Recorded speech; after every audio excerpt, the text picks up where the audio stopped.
Hello everyone, welcome to the Flow State podcast. I'm Stu. Today I am very pleased to be joined by my good friend Jennifer Arnold, who is back with us. Welcome back, Jen.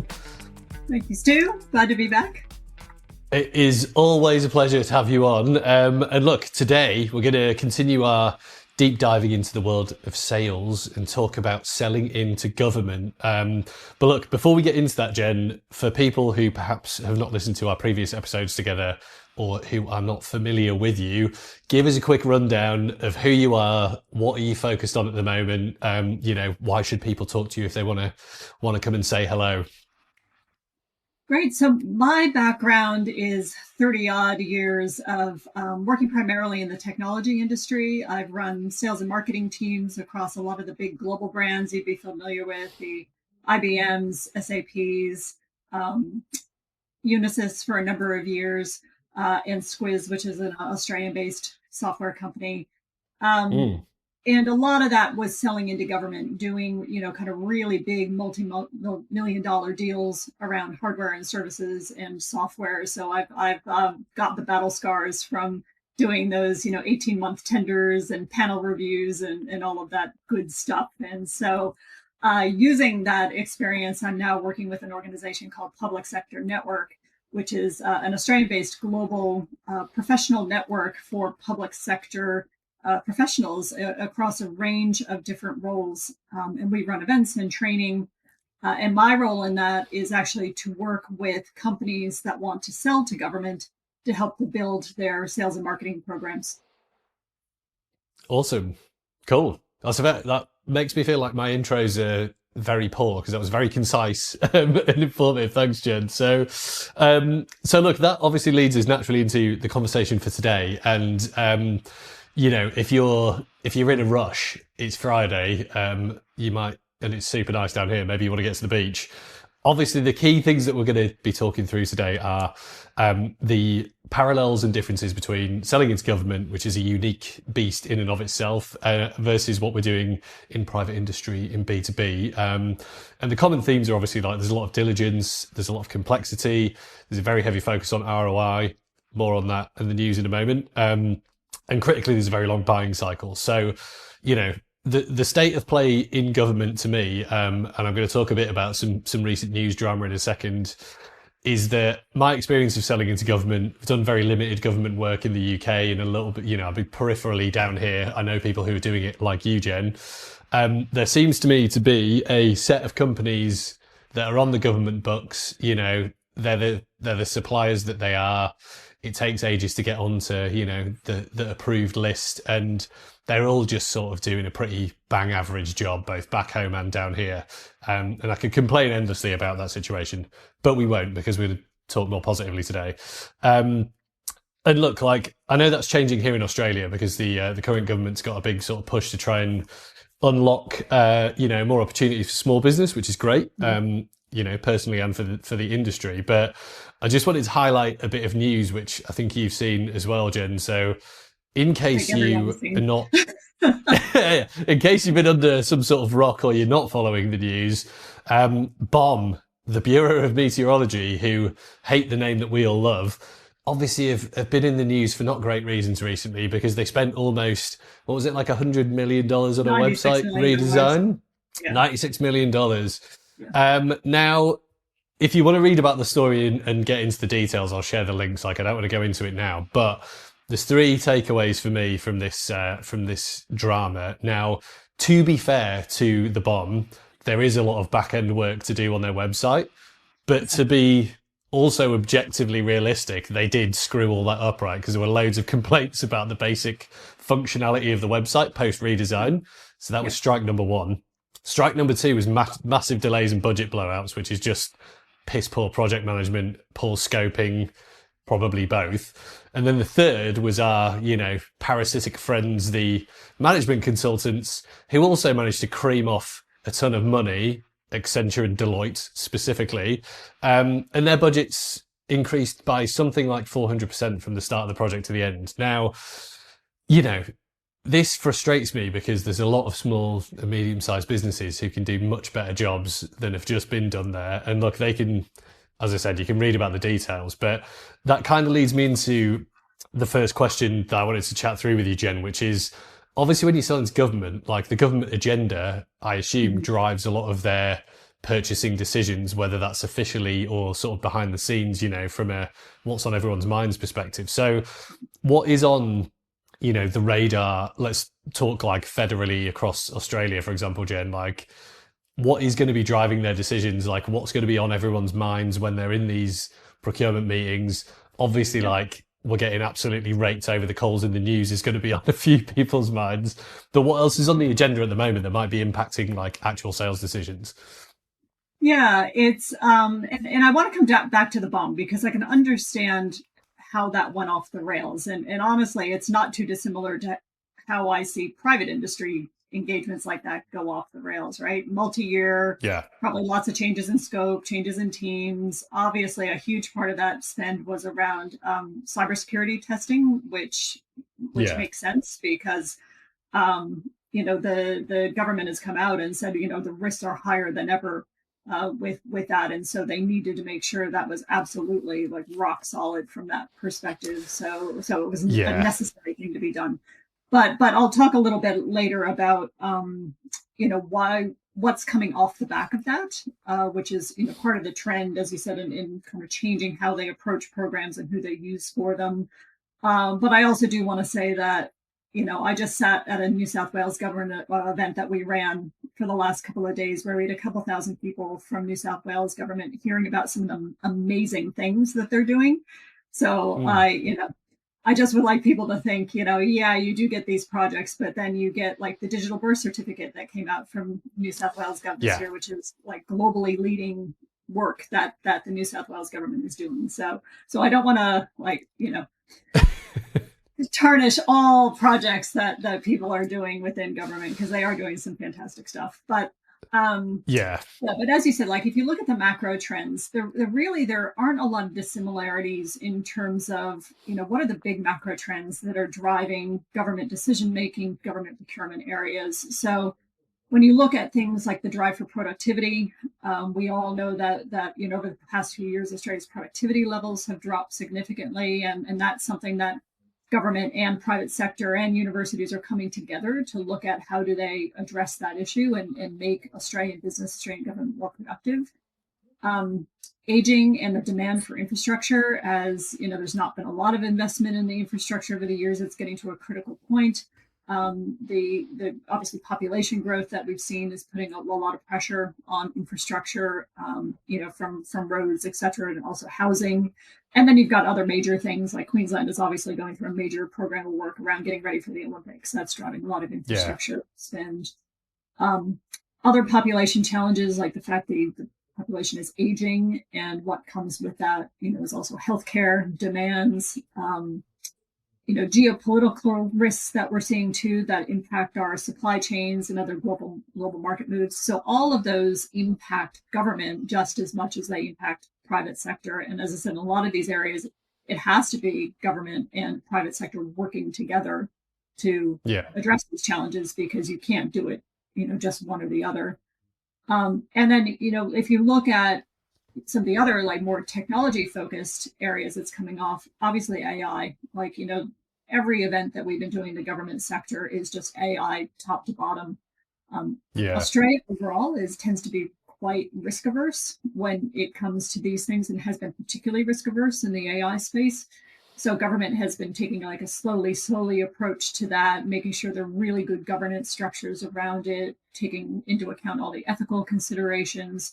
So they're doing it right, which is really good to see. And then, of course, cybersecurity, as we saw with the bomb thing, like every program of work just needs to have rock solid cybersecurity, because they're just under attack 24/7. And those are like more headlines that you don't want to see that are around. It's bad enough that some of our biggest private brands are getting hacked and, being held to ransom and that sort of stuff. You definitely don't want to see that for a government department.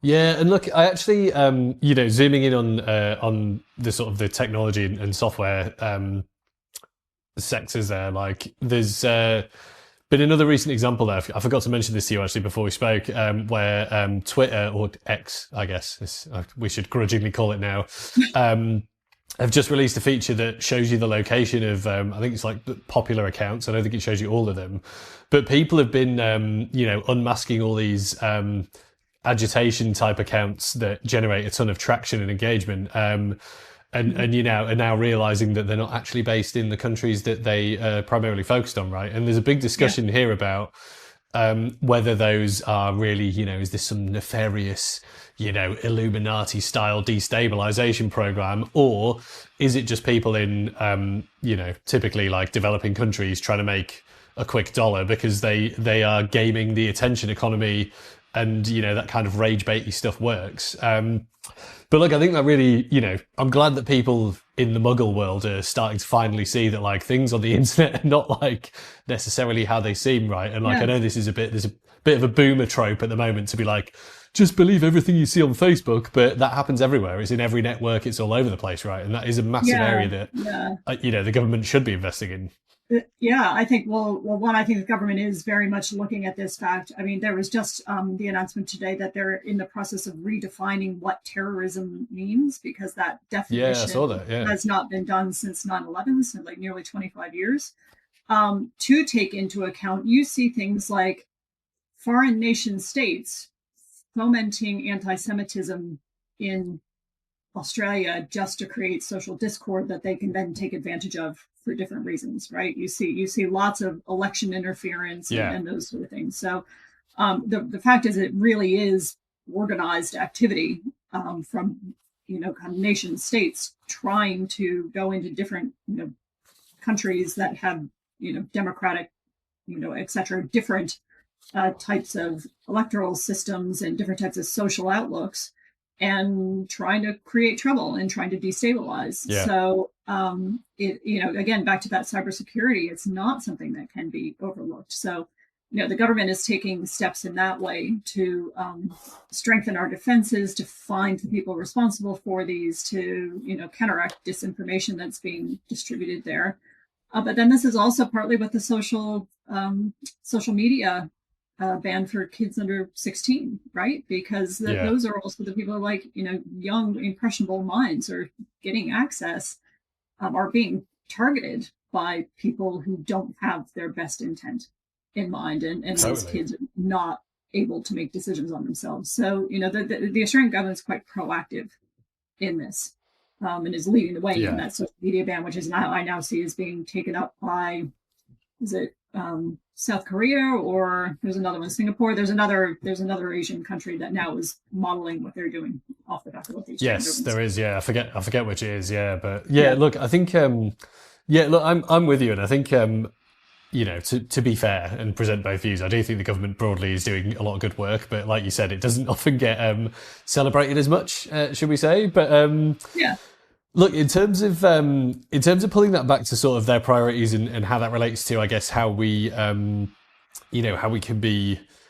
pitching ourselves to them. Like if you're in one of those businesses who is either trying to sell into government, or if you're in private industry and you want to understand like what the kind of diligence required around government can teach you in order for you to sell better into private industry, like what's your view on what the sort of current priorities are from a procurement perspective, and how do we, in the world of B2B, whether we're looking at government or not, like take those priorities and sort of apply them to what we're doing right now?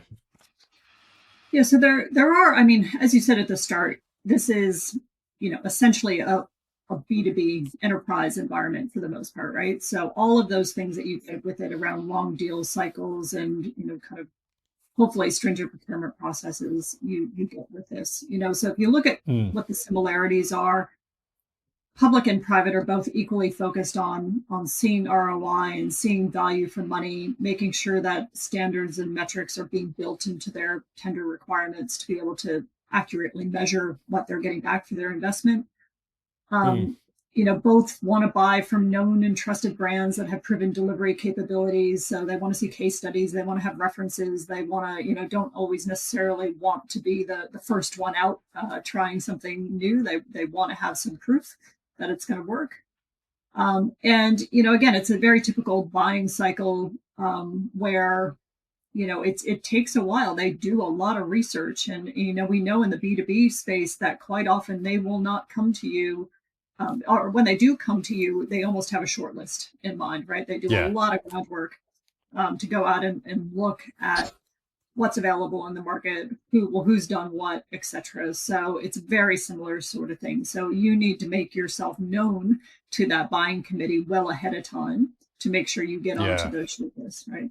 Now, where you see the difference with that is it is, again, that buying committee, there can be extra steps, like there are government panels. And unless you have gotten onto one of those government panels, and had all of the, kind of the, basically, it's almost like a pre checklist.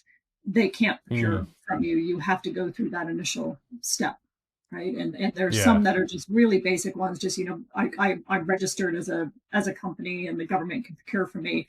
But then you do get into very, the government has very specific cybersecurity panels, where they go in and they pre-qualify people, and then they can only buy from that pre-qualified list. So Yeah. there's kind of another step involved. Um, in terms of business drivers, the other thing that you see, obviously, the government's not focused on profitability; they're more focused on cost efficiency because they're working with your Yeah. tax Okay. dollars. So it's not like That's we're going to help interesting. you grow, we're going to make you more profitable. That's not what the government is. That's not the message that's going to resonate with them. They want to know that about cost efficiency. They want to know about jobs creation in their local market. So if you're tendering for business in Victoria, Vic government's going to want to know, that's great. How much are you going to grow, the economy and grow jobs creation in this state, right? How much are you going to Yeah. contribute to innovation and prove value Yeah. back into the local market? So those are things that are a little bit different. And as I said, much more heavily compliance related. The procurement Mm. process you go through is much more stringent than you would find, except maybe in financial services, like another regulated type of environment. But Yeah. they want to have a lot of transparency of process and decision making, but they're very clear rules and probity guidelines that you need to follow.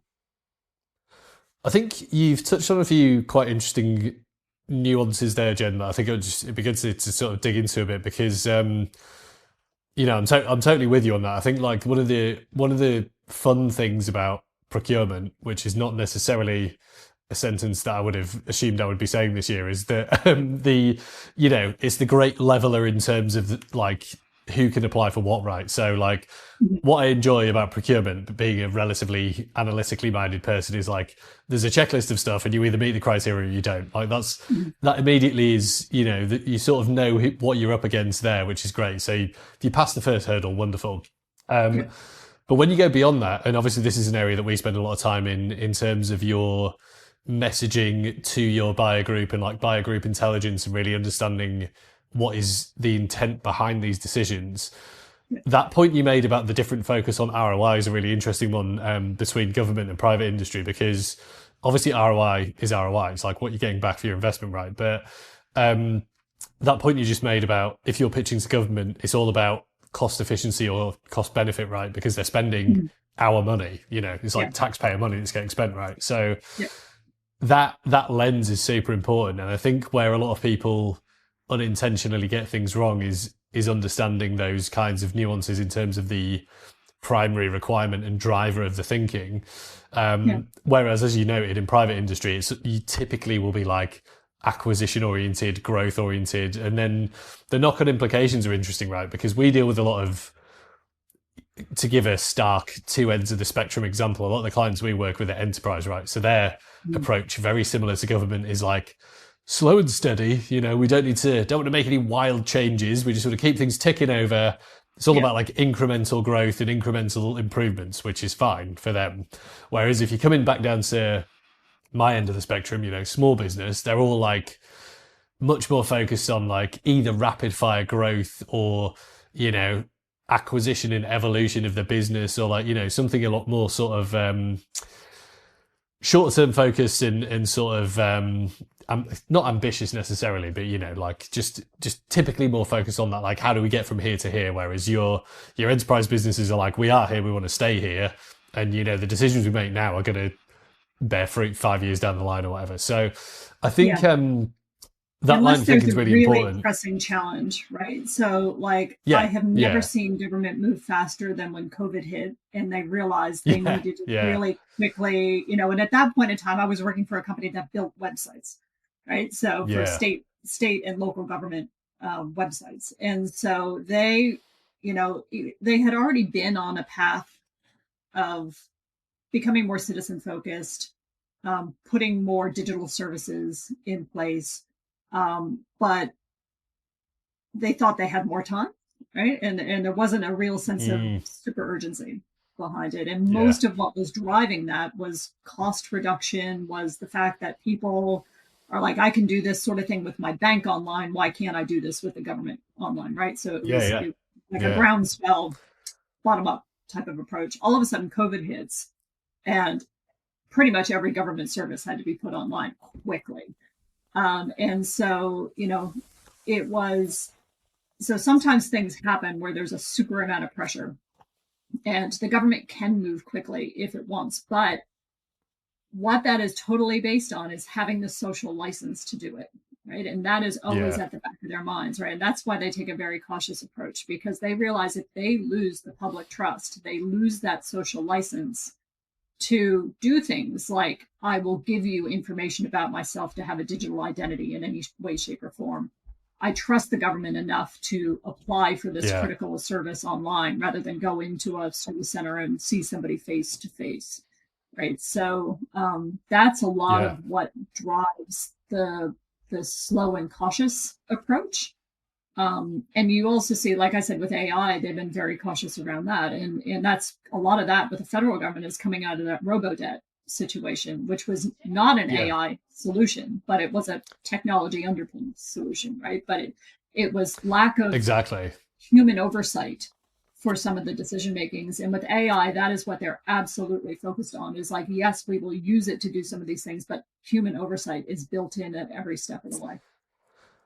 Yeah, and look, I think that's a really important point where, and you and I have spoken about this before, and I've talked about it quite endlessly on on these shows. Is like the key to the way that we're obviously designing our new business and the way that Flowstate works. And I think what a lot of people in particularly the software industry tend to forget is like there are people on the other side of all these computers and phones, and like, obviously being a digital guy for a long time, like I am guilty of doing this as well. Like used to do a lot of work in e-commerce, which is obviously hardcore stats focused. You just like, and obviously it's Black Friday / cyber forever sales Mm. at the moment. So you're like, how many of these numbers can I get to go up? How many can go down? Like, it doesn't even matter if there's people on the other end.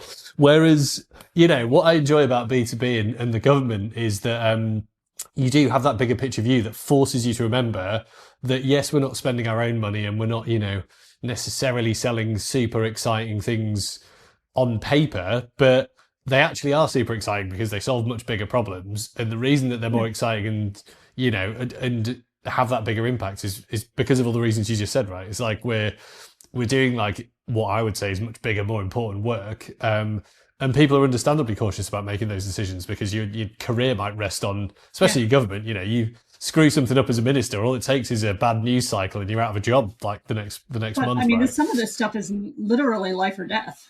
Like literally, if it Yeah, comes to healthcare, aged care, emergency services, these transportation, like a lot of these things, are people actually going to get paid this month, paid their benefits this month, and so that they can put food on the table? These are like really, really critical services, and they're servicing a customer base bigger than pretty much any company that you'd find.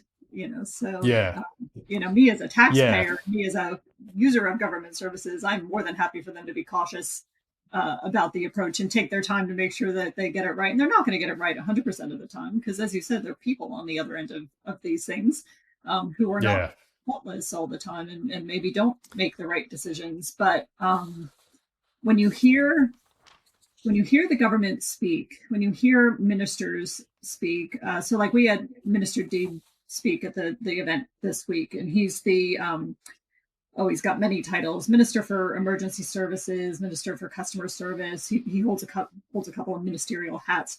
The first thing that he talks about is inclusion. He said, we do not Mm. want to leave anybody behind if they, if they don't live in the city, if they don't have great digital skills, maybe they have non-English Yeah. background. He said, first and foremost, we have to bring everyone on this journey and we have to service everyone. So again, they Yeah. take the time to say, yeah, we could probably whack this out there and maybe it would suit 80% of the population, but they're not going to do it until they also know that other 20% is covered, which is again is Yeah. something that private sector organization doesn't always need to take into account. Yes. And look, I think going slightly off piece before I sort of move on to our next question here, I think that sticking with that whole there's people on the other end of this stuff consideration, I think is we've seen a few examples where and I'll give you two recent ones, on COVID where things have not been at an exemplary level. So in the UK, there was a huge drama because the government did have to move super fast. It's my dog's going crazy. The government did have to move super fast. They had to get a load of stuff live really quickly. But then in the UK, we saw all the old boys and their little mates from Eton in their VIP lane setting up companies to bring in PPE because, so Joffrey knows Jonty and, they used to go summer together. And you're like, there was a pretty disgusting side of essentially like just, rich people robbing all of the taxpayers to make loads of money. And the biggest example of this was, I don't know if people are familiar with her down here, but Michelle Mone, who is in the House of Lords and is like a baroness or something, completely undeservedly. Her and her husband set up a PPE company, flogged a load of it to the government. It's all useless, basically. I think something like 70 or 80% of it couldn't be used. They made a fortune. They obviously all their affairs are offshore, so they pay hardly any tax. Bought a yacht with the profits. They're being investigated now. They're supposed to be paying it back. But there were so many examples of this where the government was essentially taken advantage of because, people in private industry are bastards and they don't care that they're ripping off like the working people. So I guess that is a bad example of how things can sometimes go wrong when the government rushes is important because it just validates everything you were saying about being cautious, right? The second example I think you made, right? That's broken yes, trust. Exactly, yeah. So why would we trust this person to make bigger decisions if they, make such poor decisions in that area? And look, interestingly, that all stemmed from the fact that there was too much blending of, there's a lot of chat of, too much private industry in government because a lot of the ministers at the time had come from private industry roles, as they often do. But, there was a bit too much sort of blurring of the lines there, I think, which is what contributed partly to that situation. But where I was leading with that rambling story was we also had down here as well, there's a lot of, sort of challenging of the digital narrative in government, exactly as you've said, because I'm a lot more sympathetic to this view now that I'm dealing with, sort of older relatives and stuff as well, where obviously we're all pushing for like digital as the primary medium through which everything happens. But, what if you actually don't have a smartphone? What if you don't want a smartphone? What if you don't want to do everything on the internet? Like, as you said, the government still needs to serve all those use cases. That's right. So as digital people, when we're thinking about pitching to government and when we're thinking about huge buyer groups and like how we sort of build a narrative around how businesses speak to that, like how do we deal with that and how do you create that sort of credibility and, address that if you are purely software or technology focused? I think it's about enabling, so as an example, most of the AI work that has been happening in government has been on the back end, right? So you've not seen a lot of like agentic AI, so agents, AI based agents going out as being the front point of citizen services, right? They're holding off on that until they're confident they can do that right. But a lot of the back end stuff has been about the kind of the data usage. So obviously government has huge amounts of data that they've been working very hard in the lead up to this to make sure that's surfaceable and usable and accurate. But if you were to pick up the phone and call a government call center, they've been building AI into the call center tools that will then pull up the necessary data for them to give you an answer quickly and accurately and service you faster. So a lot of what the AI usage has been around has been how do we also enable these other channels? And, whether it's be somebody sitting, being in a New South Wales service center when you walk in to renew your license or, deal with your Centrelink payments or something like that, the tools that the employees are using are being improved and making them more productive and allowing them to give better citizen services as well. Similarly, if you look at hospitals, kind of lots of programs of work around giving doctors and administrators and nurses better access to tools that allow them to give better patient care.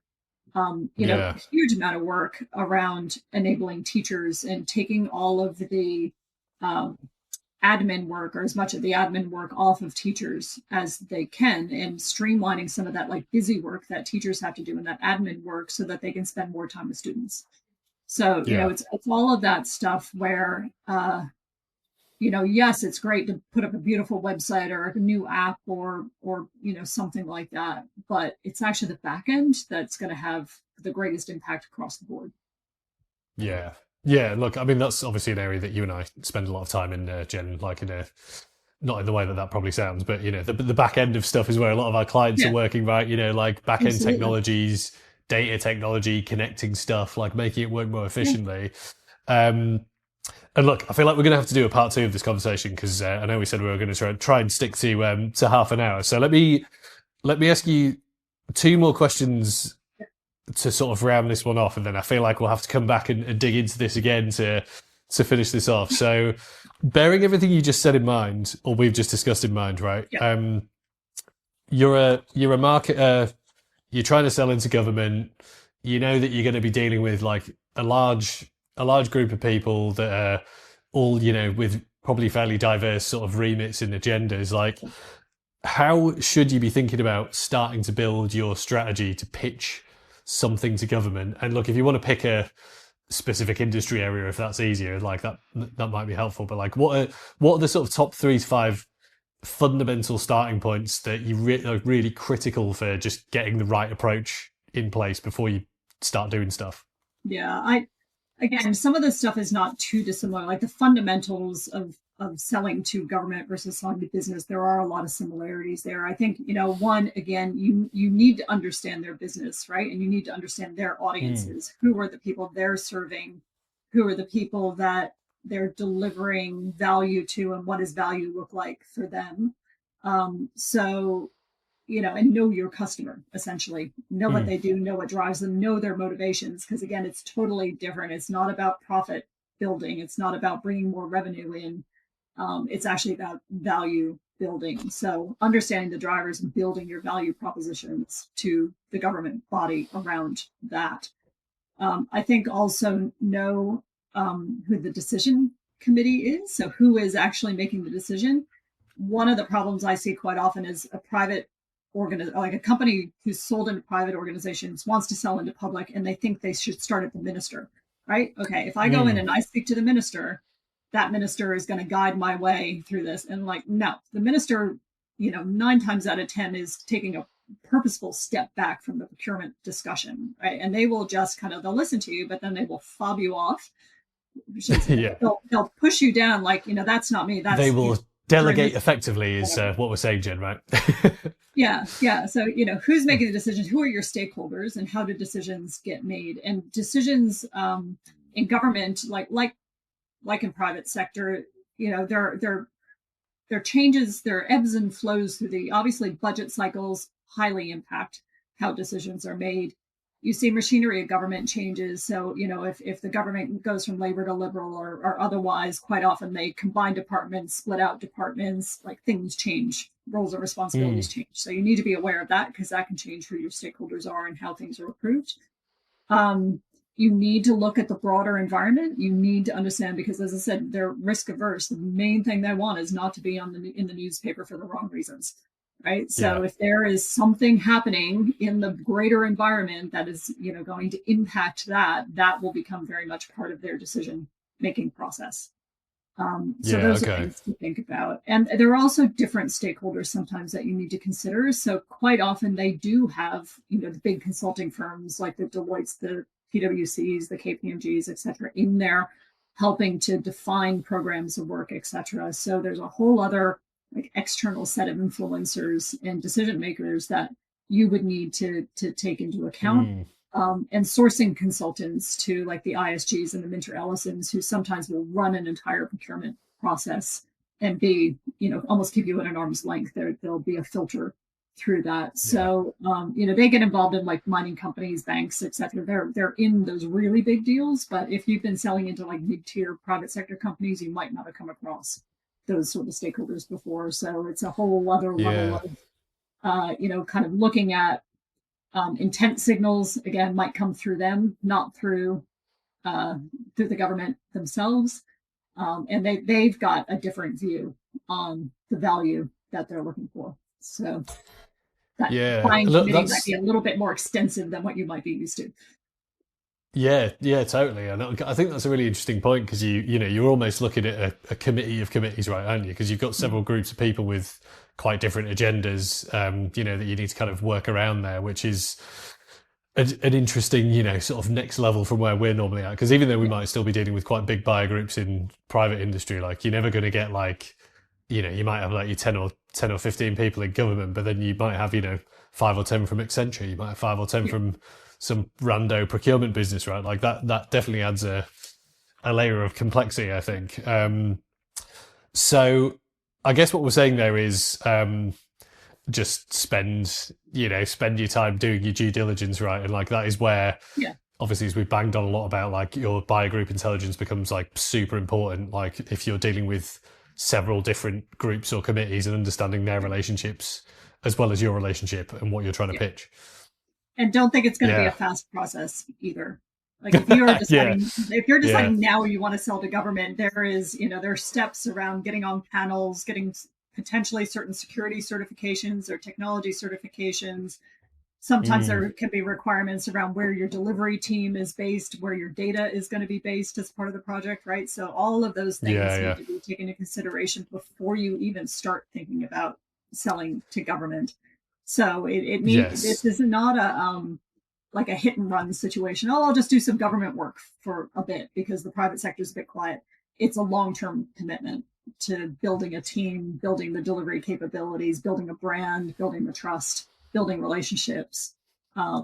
So you're either in it or you're out of it. It's not I'll dabble in government. It needs to be a commitment.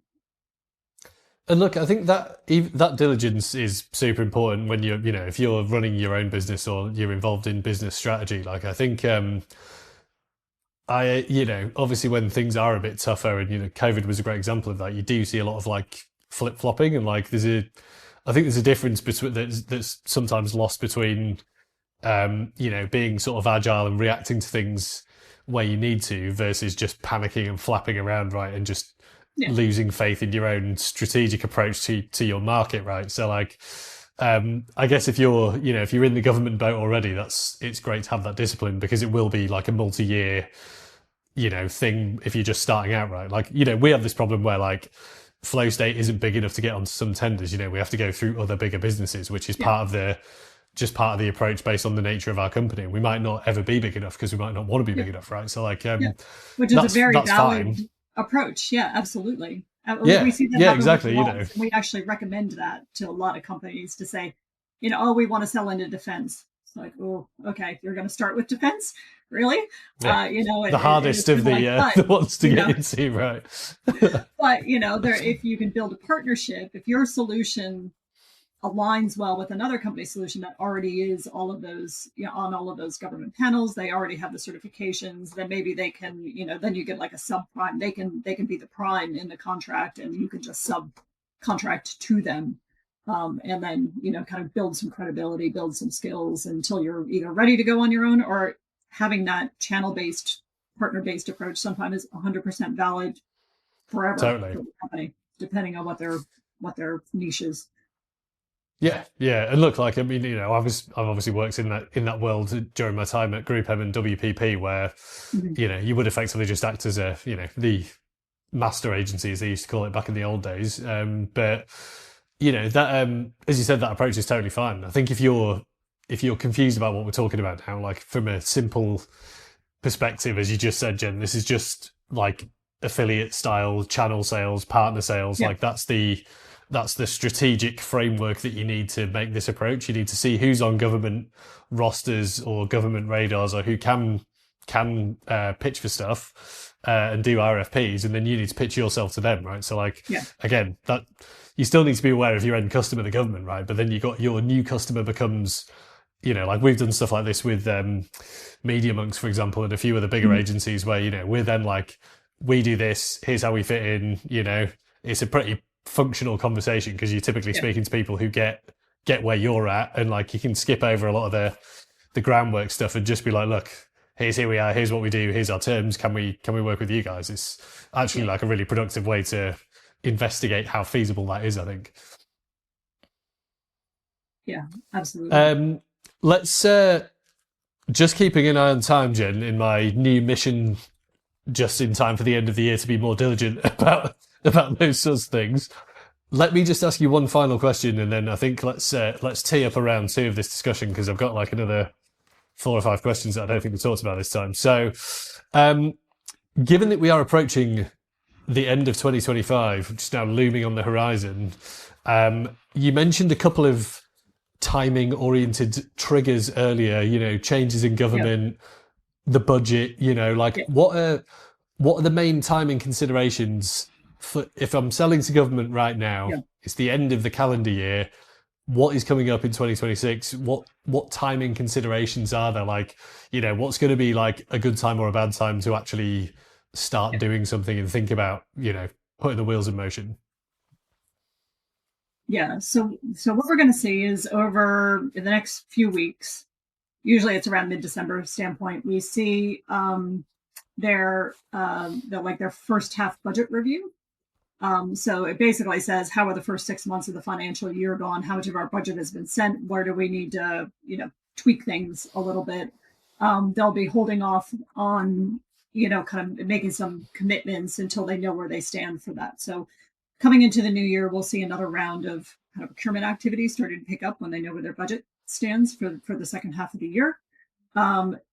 Depending on the market, Victoria has been a bit slow at the beginning of the year. They've had a review going on down there. It's called the Silver Review, that potentially has a whole bunch of job losses involved in it. So they've been waiting to pull the trigger on some things until they get a report back from that. But hopefully that will be coming soon. So if anybody's selling into Vic, hopefully the second half of the financial year will be a bit clearer in terms of what's happening.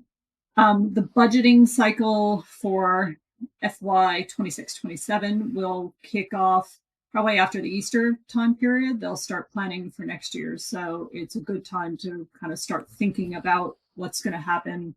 Start building. You can never start building relationships too soon.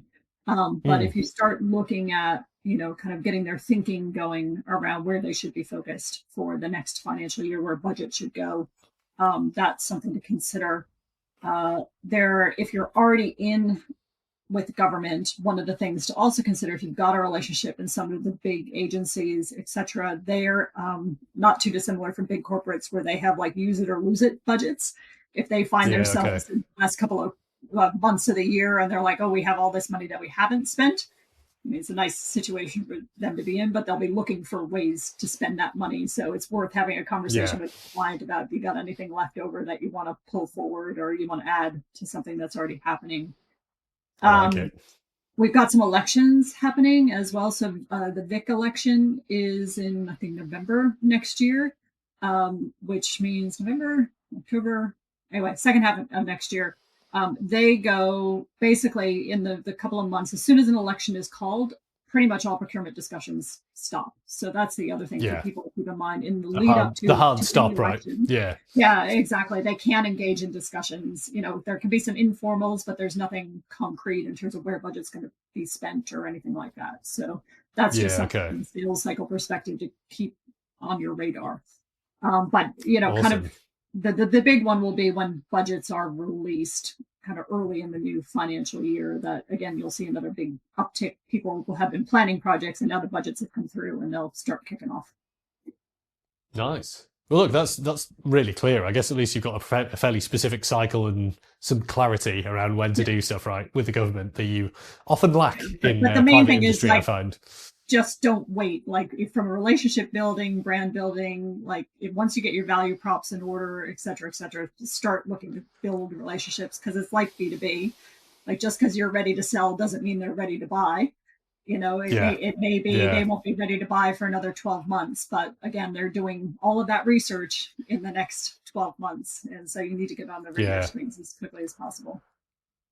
Yeah, no, I totally agree. Look, I think that's a great point to round off on for part one, Jen, which is exactly like, just get going and trust the process. I think is like, just consistency and sticking with your end goal is the key thing, right? Like, just don't lose faith halfway through and be like, no, throw the towel in, we can't be bothered.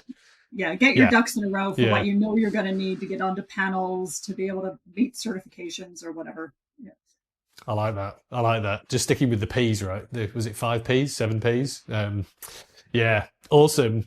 Well, look, I think let's definitely come back, Jen. I'll send you some options to get back on to continue this discussion, because there's a load more stuff it'd be great to dig into. But look, thanks for joining me again. I think that was super interesting. And it's given me a few things to think about actually now in advance of next year. So if people do want to get in touch with you, Jen, like what's the best way for them to contact you? What are your plans through to the end of the year? Well, I would say the best thing, when we're talking government specific stuff, is the work that I do through the Public Sector Network.